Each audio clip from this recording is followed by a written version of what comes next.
The last time the 49ers played on Thanksgiving was 2014, right here in Santa Clara. Well, not where certainly I am actually. It's actually down a couple of miles down south in Levi Stadium when the stadium first opened, and oh boy, bad memories were brought up, ladies and gentlemen, because on that day in 2014, Russell Wilson and Richard Sherman whipped the Niners' butts and brought the beginning of a dark period for Niners fans, as they had to witness those two individuals eat some damn turkey with Michelle Tafoya after that game in the middle of the field.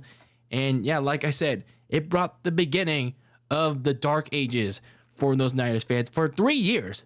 Actually, more than that, ladies and gentlemen. And here we are 9 years later, as the Niners went up to Seattle to take on Geno Smith and the Seahawks to rectify, to get some redemption. Like John Cena went to go out to New Jersey for WrestleMania 29 against The Rock in that greatness versus redemption storyline. But not necessarily like that, but just to get some damn redemption on Turkey Day for the 49ers as they took on Seattle in a key big matchup to get control of the NFC West. And the 49ers in this game against Seattle on Thanksgiving, it seemed like it was definitely going to be that way in favor of my red and gold team. So going into the first quarter, they get things rolling on their opening possession by attacking Seattle's main weaknesses. Attacking the middle of the field, both on the ground and in the air. And, they quickly went down the distance of the field.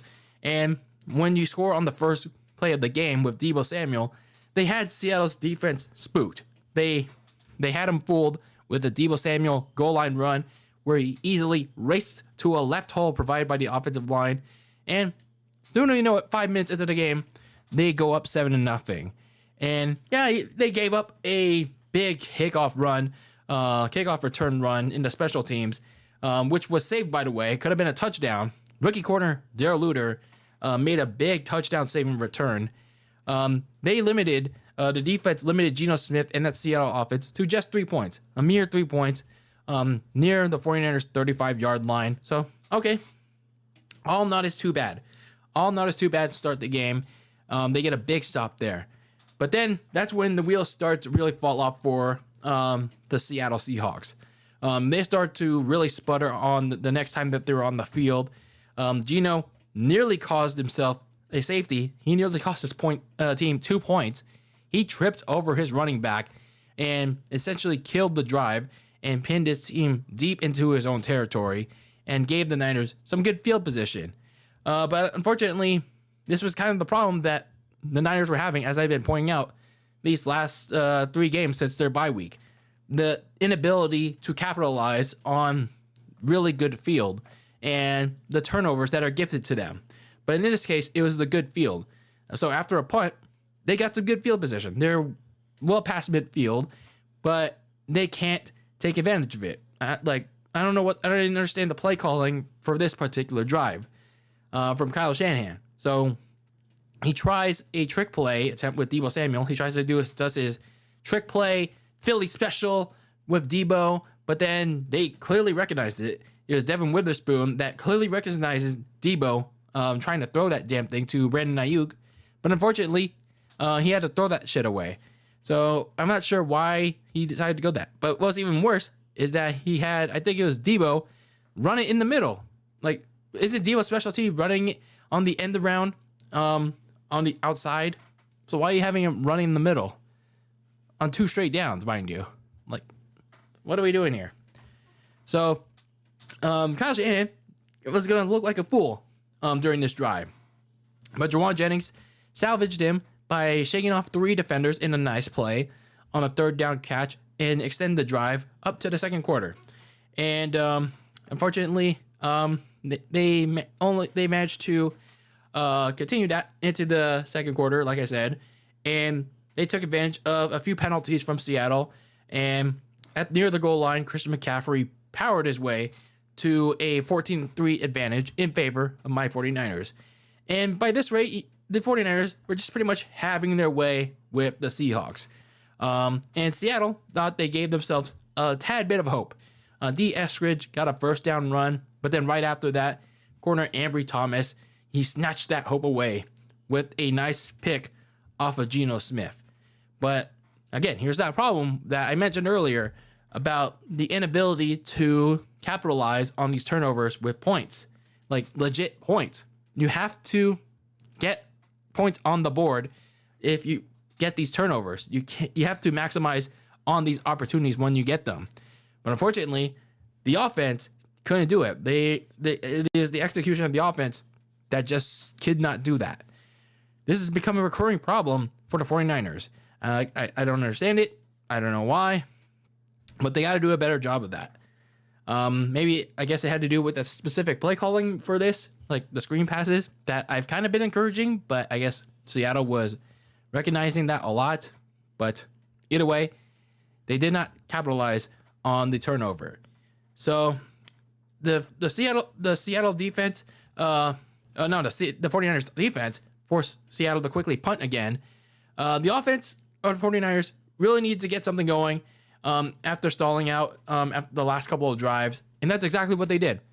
They finally started attacking Seattle's weaknesses once again, and then they get right back to near the goal line, and CMC bulleted his way to another touchdown run, and all of a sudden, with 5 minutes left to go in the half, 21-3, and it's like, okay, San Francisco has essentially taken this game, even though we know no lead is safe, but essentially they are dominating this game. They are snatching the hearts away from Seattle, and things are not going even better for Seattle on special teams either, because you have the backup running back DJ Dallas muffing a punt after the 2-minute warning, and the Niners recover it, but they couldn't do much on it. They managed to nab like just 3 points on it, so it's 24-3. But the Niners, unfortunately, did not have a good way to end the first half, especially defensively at least, because they end the first half with a Niners defense that was severely limiting Seattle's offense for most of the first half. They got a little too relaxed. They got a little too soft in coverage. On the pass rush, they got a little too chill because they allowed Geno Smith to throw to his receivers pretty like wide open, and they got to field goal range. They were fortunate that Jason Myers missed the field goal regardless. It stayed at 24-3 at halftime, but I was kind of disappointed of how that half ended defensively. So, nonetheless, despite the crappy first half ending on defense, still a good first half on offense. They attacked the middle of the field of Seattle's defense, both on the ground and in the air. And yeah, they mostly took advantage of Seattle's quick 3-and-outs. I just, there are some missed opportunities here and there, but I guess Seattle was kind of ready for it on defense. And then offensively, Geno Smith kept trying to test the secondary prior to that last first half drive, but the Niners were very fortunate that either DK Metcalf was out of bounds, or DK Metcalf was kept getting overthrown, or just like heavily covered by Charvarius Ward. Otherwise, Seattle's offense was really out of sync against a strong 49ers defense. But I guess for Seattle, they figured something out. They made an adjustment at the third quarter. They realized that they were down by 20-something points, 21 points, and they realized, okay, we got to hurry up and score some damn points on the board. So that's exactly what they did. They went hurry-up offense coming out of the gates. So they looked jolted. They looked like they were going to go on a speed run, any percent pal, and they went to the hurry-up offense. And the Niners defense didn't know what to do. They weren't sure what to do. They got past midfield, and that's, at least for them, that's all they could muster, because Nick Bosa sacked Geno Smith out of field goal range, and they had to punt.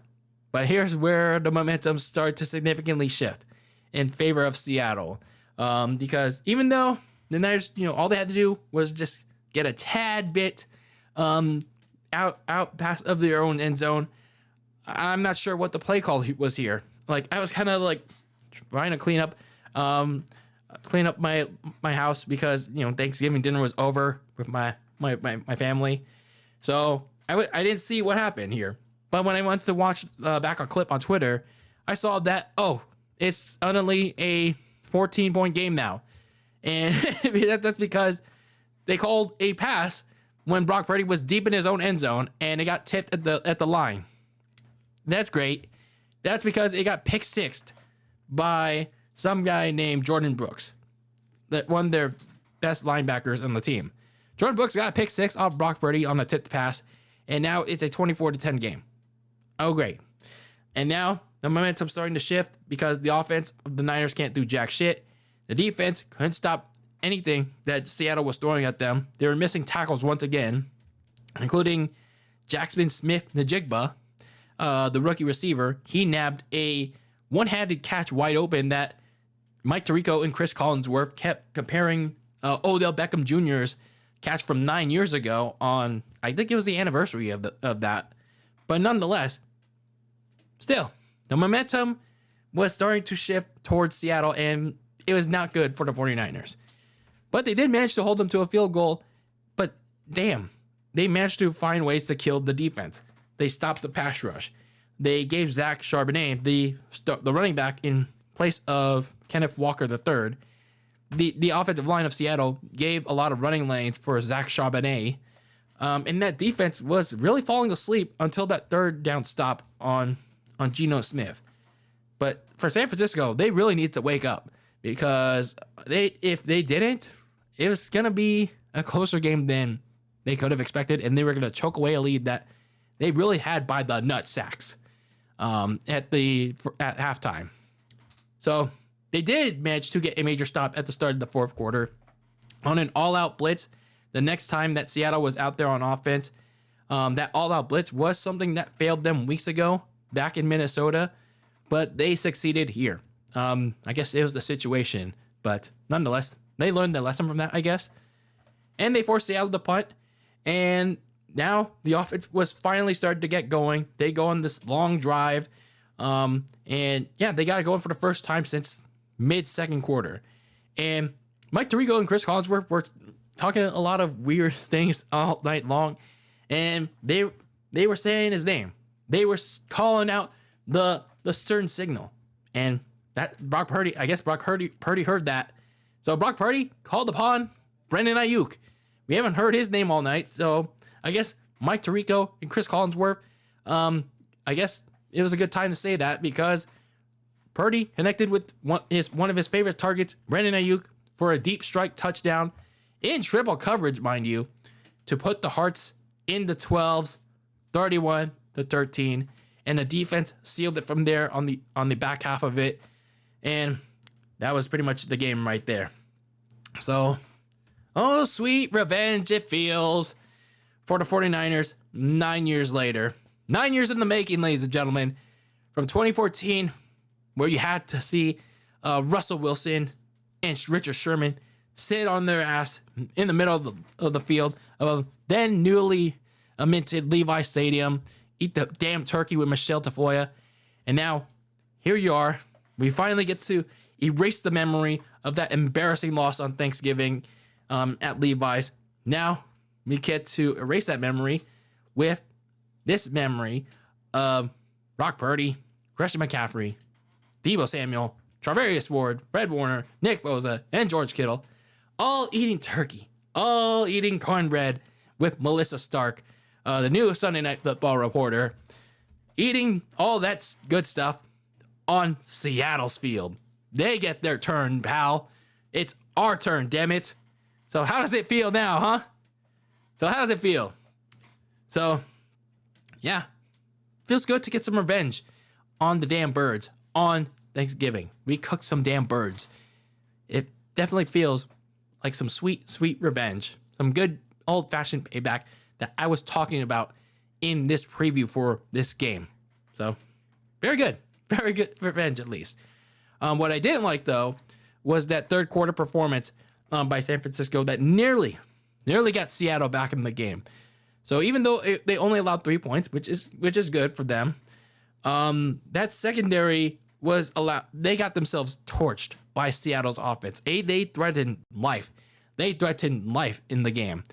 The execution on offense also was lacking as well in the third quarter. They only ran like 5 total plays. One of those being the pick 6 on the back end of their own end zone. So you can't have that. You cannot have that in the next game against the biggest opponent yet of your season. So for the 49ers, some things were good, some things were bad in this Thanksgiving game on a short week, but you got the job done. You got the job done. You got your sweet Tucky revenge on the Seahawks on their field. But now you have your biggest game yet. You got a lot of rest, but now you got to prepare for perhaps the biggest game of your season in week 13. So that biggest game, of course, is against the Philadelphia Eagles in week 13 in the House of Horrors, where last season ended in the NFC Championship game. So yeah, that same House of Horrors that saw Brock Purdy get hurt, injured his UCL, injured his throwing arm, and pretty much sealed the deal on the Niners' hopes of a Super Bowl yet again. So the Niners in this game coming up are going to have to play their absolute best. There's going to be no ifs and or buts. They cannot play 3 out of 4 quarters. They cannot play 2 out of 4 quarters. They cannot play 1 out of 4 quarters. They cannot afford to have Brock Purdy get hurt again in this game. They cannot afford to have Sam Darnold play in this game. They need to play at their absolute best against a team that will be heavily favored, not just in this game, but heavily favored to represent the NFC once again in the Super Bowl. Those damn freaking Eagles. So this game is going to have heavy implications for the top seed in the NFC. And if the Niners can win this game, they'll be square. They'll be damn square in the race for the NFC's top seed, especially with Philadelphia's next couple of games after the one against the 49ers. But if the Niners lose this game and lose in convincing fashion, they're essentially out of that conversation. You can forget all about the top seed. And they also dropped the 2 seed back to the Detroit Lions, who lost to the Green Bay Packers earlier on that Thanksgiving Day. And they also dropped to the 3 seed. So, yeah, you can forget all that conversation about the number 1 seed if you lose to the Philadelphia Eagles. But if you win, it becomes a different story. And you can focus and try to grab it and steal it away from Philadelphia. But for now, relish in this victory and then regroup and pay attention to Jalen Hurts and the Eagles this Sunday as they face Josh Allen and the Bills at home. So the Niners will most certainly be watching this game. So yeah, let me know your thoughts on the 49ers week 12 Thanksgiving victory of revenge against the Seattle Seahawks. It feels so freaking good, at least for them, at least for them to get 9 years worth of revenge. But now it's on to the big matchup in week 13 against the Philadelphia Eagles in that hostile environment in Philadelphia where, yeah, they get to host a WrestleMania in a couple months' time. But anyway, let me know your thoughts on the Niners victory in the comments below on Thanksgiving. And yeah, let me know how your Thanksgiving went as well in the comments below. But anyway, that is it for me of Dylan Lasagna here on Very Cold Lasagna on another Niners recap. And until next time, keep that lasagna very cold in the fridge with your takes on the world of sports. And peace out.